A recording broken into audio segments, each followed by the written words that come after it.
Hello everyone, कैसे हैं आप सभी। आई होप सभी अच्छे होंगे। तो ये पेपर है भाई पीजीटी फिजिक्स का 2026 में हुआ था, 25 का पेपर है। तो आप इसको 25-26 जो भी बोलो। तो इसमें 110 तक के क्वेश्चन कर चुके भी, 10-10 क्वेश्चन मैंने 2 वीडियो बना दी और बीच में थोड़ा सा गैप ले लिया था। तो बहुत स्टूडेंट्स के कमेंट्स आए हुए थे भी कब से स्टार्ट करोगे दोबारा, कब से। तो पहले मैं उस चीज़ का रिप्लाई कर देती हूँ, फिर जल्दी जल्दी क्वेश्चंस करेंगे।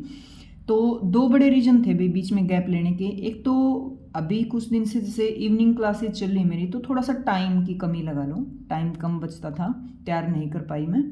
दूसरा रीज़न ये था, टाइम तो कितना भी बिजी हो भी अपने आप निकल जाता है। दूसरा बड़ा रीज़न ये था कि जब तक डेट नहीं आ जाती ना, तो बच्चे पढ़ते नहीं भाई, तैयारी नहीं करते भाई। अभी तो पेपर ही नहीं है, अभी जैसे डेट दे दी इन्होंने नवंबर की, तो कुछ स्टूडेंट लग गई तैयारी को, जिनको पता है अभी तैयारी एक दिन में नहीं होती। और वैसे भी फिजिक्स का पेपर है, तो फिजिक्स की तो बिल्कुल भी नहीं होती भी, ठीक है। अभी जैसे नवंबर की डेट आई है ना, तो अभी 8वां महीना चल रहा है, 9वां लगाओ, 10वां लगाओ और 11वीं में तो पेपर ही है। और इसके हाफ दिन जा ही चुके, 15 तारीख हो जाएगी कल। तो मैं ये कह रही हूँ भाई, तैयारी एक दिन में नहीं बनती। अगर कॉन्टिन्यूस देखते हैं, अगर रोज देखते हो, अगर रोज प्रैक्टिस करते हो, तो मैं भी रोज लगातार जुड़ी रहूंगी। रोज ऐसे ही अच्छे से अच्छे, मतलब पूरा सिलेबस लेके चलेंगे पेपर पूरा होते ही। तो वो आप पे डिपेंड है भाई, कितना क्या रिप्लाई दे रहे हो, कितना क्या रिस्पॉन्स दे रहे हो, तैयारी कर रहे हो नहीं कर रहे हो, ठीक है। बस उसी वजह से गैप ले लिया, टाइम निकल जाएगा अगर पढ़ रहे हैं तो, ठीक है। थोड़ा सा बिजी शेड्यूल था, इस वजह से फिर बीच में मैंने छोड़ दिया। तो देखिए कंटिन्यूस करते हैं अपना पेपर। 111 का क्वेश्चन है ये, 10 तक हो चुके। 2 different gas at same temperature, same temperature पे भी different gas and pressure, pressure भी सेम है।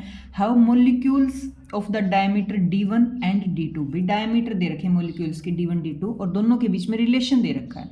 तो रेशियो पूछा है mean free path, 11th class की जो लास्ट यूनिट है गैसेज वाली, वहां से क्वेश्चन है। डायरेक्ट फॉर्मूला बेस्ड क्वेश्चन है, डिपेंडेंसी निकल जाएगा, बहुत आसान क्वेश्चन है। देखो जो मीन फ्री पाथ का फॉर्मूला होता है ना, वो होता है 1/2√πd² n। n क्या है मैं बता देती हूँ, नंबर डेंसिटी, क्योंकि कंसेप्ट क्लियर करना बहुत जरूरी होता है। क्वेश्चन अकेले सोल्व करने से कुछ नहीं होगा। n यहाँ पे नंबर डेंसिटी है, ये जैसे कि उसने दे रखा जो मोलिक्यूल है ना उसके डायमीटर हैं, और ये मीन फ्री पाथ, तो ये फॉर्मूला है। ये इसका रिलेशन दे रखा है, इसका पूछा है, तो बस डिपेंडेंसी निकाल लो। ये इसके 1/d² के प्रपोर्शनल हो गया भाई, इनवर्सली प्रपोर्शनल, ठीक है।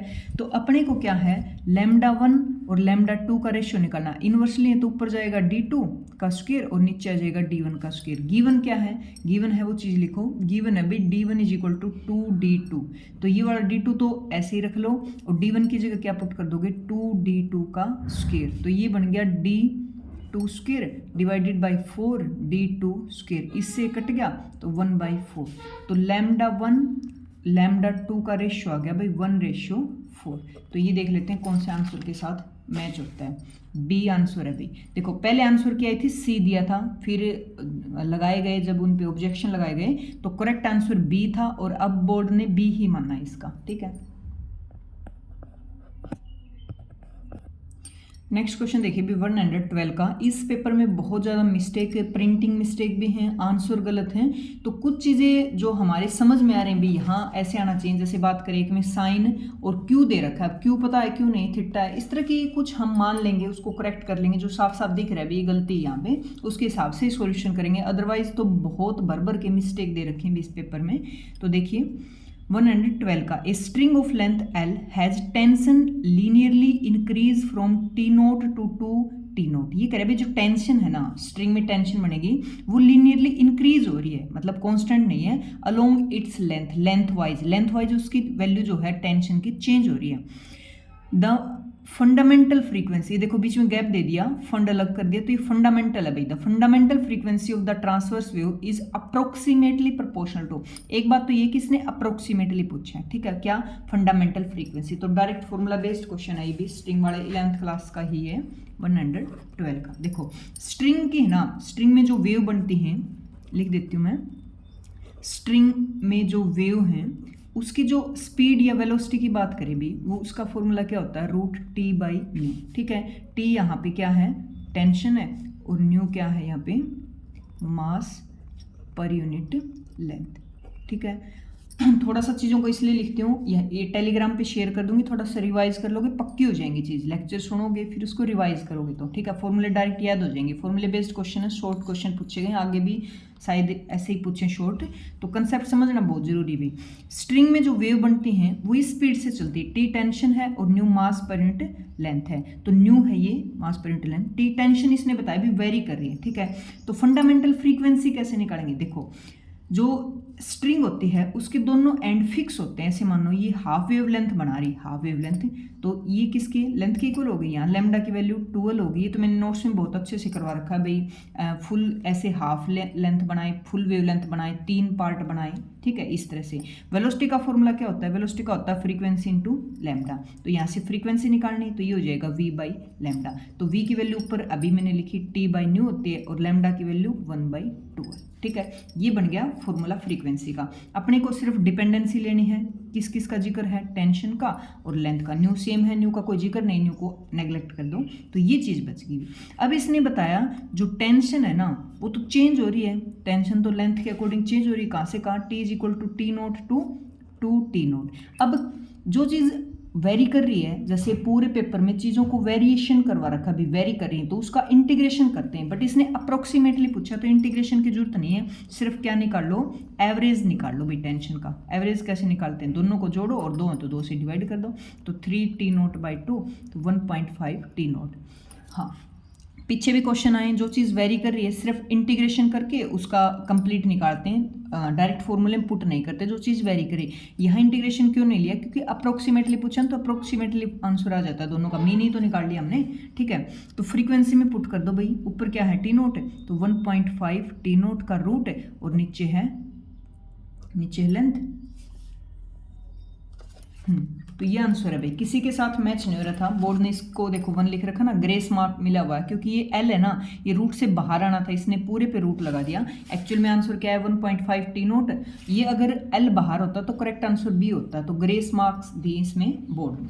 नेक्स्ट क्वेश्चन देखिए, a simple pendulum of length L oscillate in the lift accelerating downward at g/2, g/2 से वो जो लिफ्ट है वो एक्सेलेट करिए और वो भी डाउनवर्ड, दोनों के केस है, ऊपर जाता है वेट बढ़ता है, जैसे नीचे जाता है वेट घट जाता है, क्योंकि नेट उसमें एक्सेलेशन लेंगे ना तो डाउनवर्ड घटता है ऊपर बढ़ता है, ठीक है। इट्स पीरियड बिकम, भाई टाइम पीरियड पूछा है उसने, तो देखिए कैसे सोल्व करेंगे इसको, 113 का, तो टाइम पीरियड का फॉर्मूला होता है 2π√L/g, ठीक है। जिस तरह से मैंने बताया भाई जो लिफ्ट है, लिख देती हूँ यहाँ, जब वो डाउनवर्ड जा रही भाई, डाउनवर्ड, तो जो जी निकालेंगे ना, जी इफेक्टिव निकलता है नेट, उसमें से एक्सेलेरेशन, जिस एक्सेलेरेशन से लिफ्ट आ रही है वो माइनस हो जाएगा, और जब लिफ्ट है ना अपवर्ड जा रही है, अपवर्ड जा रही है, क्योंकि दोनों केस ही आ सकते हैं आगे, तो इसमें नेट जो जिस एक्सेलेरेशन से जा रही है वो जी में जुड़ जाता है भाई। अपने को जो दे रखा क्वेश्चन में वो डाउनवर्ड आ रही है, तो वहाँ पे जी इफेक्टिव निकालेंगे तो जी माइनस ए हो जाएगा, तो ए की वैल्यू इसने g/2 दी है, तो ये इसमें से माइनस करोगे तो ये आगे g/2, ठीक है। ऊपर पुट कर दो टाइम पीरियड में, शॉर्ट क्वेश्चन ही था, तो L और g/2, तो ये भी आंसर दे रखा है, और इसको लिखेंगे देखो थोड़ा सा चेंज कर देंगे, ये 2 ऊपर चला जाएगा तो 2L/g, दोनों आंसर दे रखे हैं, तो बोर्ड ने पहले एक माना था फिर दोनों ही मान लिए, देखो g/2 और ये 2 ऊपर जाएगा तो ये बनता है, तो इसमें B और D दोनों ही पेपर के अकॉर्डिंग दोनों आंसर सेम है, दोनों ही करेक्ट हैं, पहले बोर्ड ने डी मानना था फिर दोनों को करेक्ट कर दिया, ठीक है।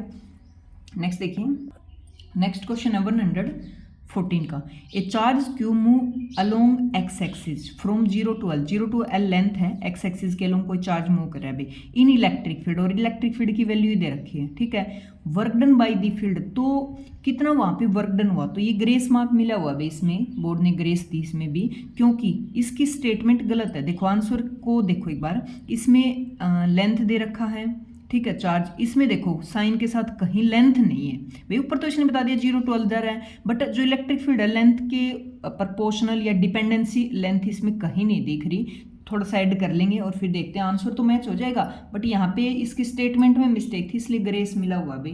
तो देखिए कैसे सोल्व करेंगे इसको, 114। तो इसने दे रखा भी E x is equal to E naught sine of pi x by 2।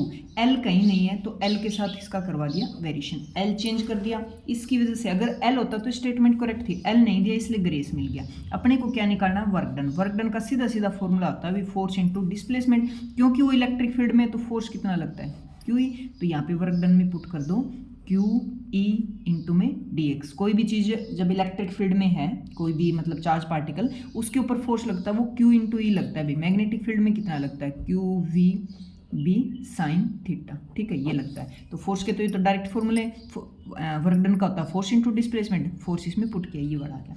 अब हमें वर्क डन निकालना है, इलेक्ट्रिक फील्ड वेरी कर रहे हैं कहाँ से कहाँ, 0 टू एल, तो पुट कर दो क्यू, ई की वैल्यू पुट करो E naught sine of pi x by 2l into में डी एक्स। सिंपल इंटीग्रेशन करते इसका आंसर आ जाएगा भाई, तो डब्ल्यू आ जाएगा जो कांस्टेंट, उनको तो निकाल लिया हमने बाहर।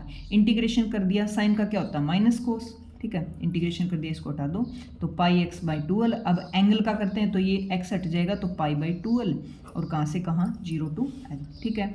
अब देखो क्यू ई नोट, एक बार तो कोस की वैल्यू ये रखोगे भाई, इसको पहले उधर ले जाओ, ये बन जाएगा -2l बाई पाई 2 है ये, और एक बार तो साइन की वैल्यू इसकी जगह एल रखोगे तो ये बनेगा 0, क्योंकि एल से एल कट गया, पाई बाई 2 पे 0 होता है। एक बार 0 रखोगे तो कोस 0 1 होता है, तो ये देगा अपने को क्या मिलेगा यहाँ पे 0 - 1। इसको हटा दो, मल्टीप्लाई कर दो, माइनस माइनस क्या हो जाएगा प्लस से, तो वर्क डन आ गया भी अपना क्या 2 Q note Q E note L by pi, ये आ गया वर्क डन, ये आंसर भी, ठीक है। तो कौन सा ए ऑप्शन के साथ मैच होगा, कब, जब थोड़ी सी स्टेटमेंट में जो चीज़ गिवन है ना उसके अकॉर्डिंग थोड़ा सा एल रख दिया, तो ए ऑप्शन करेक्ट है अभी, ठीक है। तो डायरेक्ट फॉर्मूला बेस्ड क्वेश्चन था भी ये भी।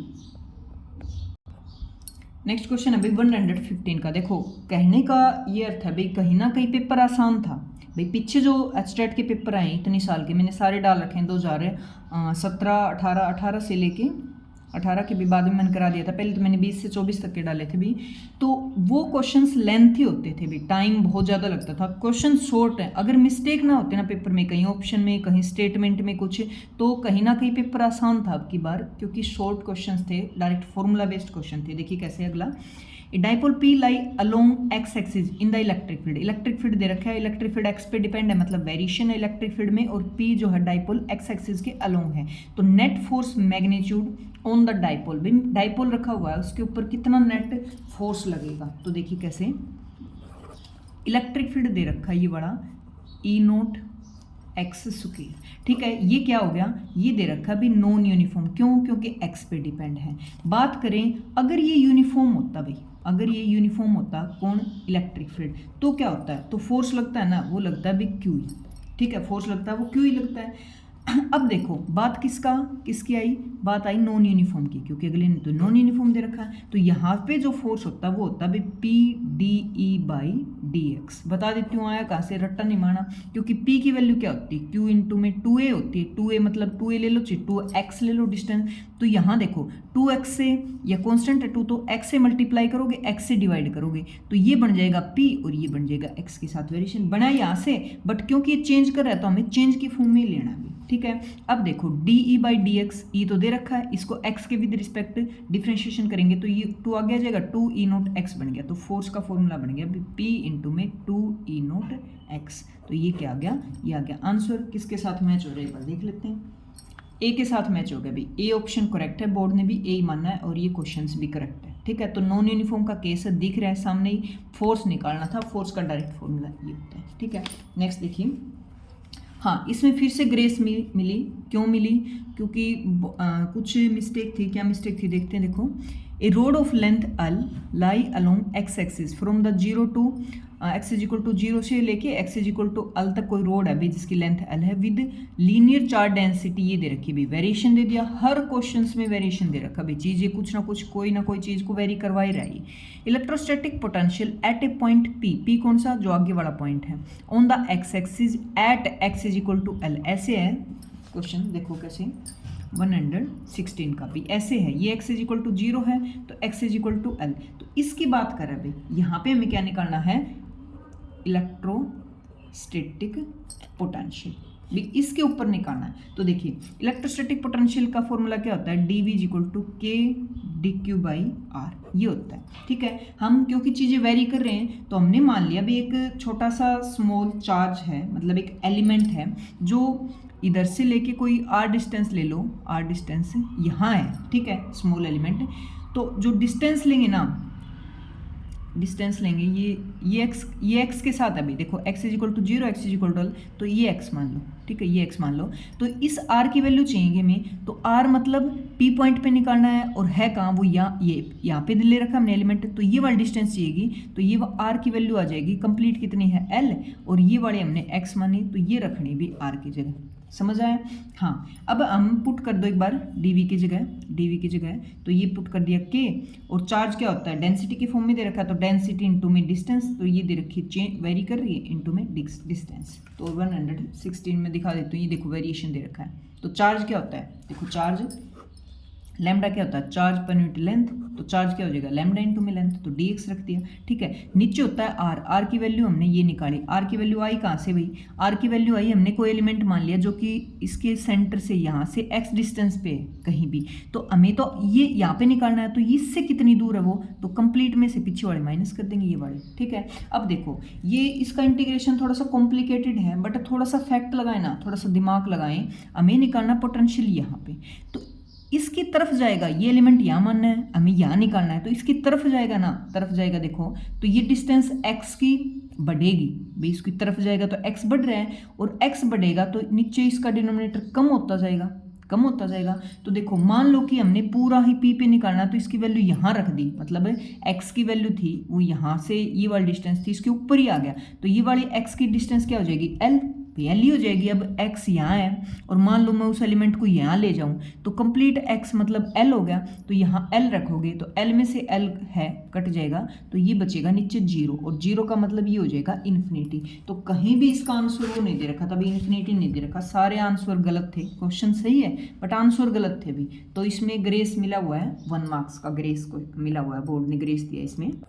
नेक्स्ट क्वेश्चन देखिए, कई बार क्वेश्चन सोल्व करने की जरूरत नहीं होती भी, थोड़ा सा, क्योंकि वही तुम बता रही, जितनी अभी से लगोगे ना तैयारी में, जितनी प्रैक्टिस होगी उतने ही कंसेप्ट क्लियर होते हैं, उतनी चीज़ों को समझने लगते हो, कई बार सॉल्यूशन की जरूरत नहीं होती पूरे की। वैसे ही जैसे ये बड़ा क्वेश्चन है, मतलब पढ़ के ही आंसर निकल जाता, सोल्व करने की क्या जरूरत है। देखियो कैसे, 117 टू चार्ज हैं, एक प्लस का एक माइनस का, सेपरेट बाय डिस्टेंस 2a से रख रखे हैं, दोनों को सेपरेट करके इलेक्ट्रोस्टैटिक पोटेंशियल निकालना भाई, मिड वे अलग से ही दिख रहा है, बीच में निकालना है, दोनों चार्ज अपोजिट साइन के, तो दोनों पोटेंशियल में जुड़ते हैं तो 0 आएगा। कैसे, देखो ऐसे, एक पे यहाँ पे प्लस रख दिया और यहाँ पे मान लो माइनस रख दिया, 2a डिस्टेंस से सेपरेट कर दिया, तो पोटेंशियल का सीधा सीधा फॉर्मूला होता है भी, क्या होता है, v equal to KQ by R। तो फर्स्ट निकालेंगे K, चार्ज कितना है Q प्लस का है बाई R, V2 निकालोगे K कांस्टेंट है, माइनस चार्ज है बाई R। पोटेंशियल नेट निकालना हमें, तो दोनों पोटेंशियल तो जुड़ते हैं, जुड़ेंगे तो एक प्लस का है और एक माइनस का। सोल्व करने की जरूरत नहीं थी, जिसको पता था कंसेप्ट क्लियर था उसको पता था कि आंसर आएगा 0। तो देखिए बोर्ड ने भी A माना है और करेक्ट आंसर भी A है। तो आज के लिए इतना ही काफ़ी है भाई, सारे पेपर करवा दूंगी कंप्लीट, ये वाला पेपर पीछे के मैंने डाल रखे हैं, वीडियो जिस दिन ना आए तो प्रीवियस ईयर कर लो, कंसेप्ट उससे क्लियर होंगे। 2018 से और 2024 तक के डाल रखे हैं, उनको लगा लगा के देखो, प्रैक्टिस होती जाएगी, उतनी चीज़ें ज़्यादा क्रिस्टल क्लियर होंगी भी। ठीक है, तो सारे करवाऊंगी, फिर थ्योरी शुरू कर देंगे। अगर जुड़े रहेंगे बच्चे, अच्छे रिस्पॉन्स जरूर देना है, रिप्लाई जरूर करोगे कमेंट के थ्रू, कैसे क्या समझ आया उसके हिसाब से चीज़ों को लेके चलेंगे भाई। ठीक है, मिलते हैं नेक्स्ट वीडियो में। ओके।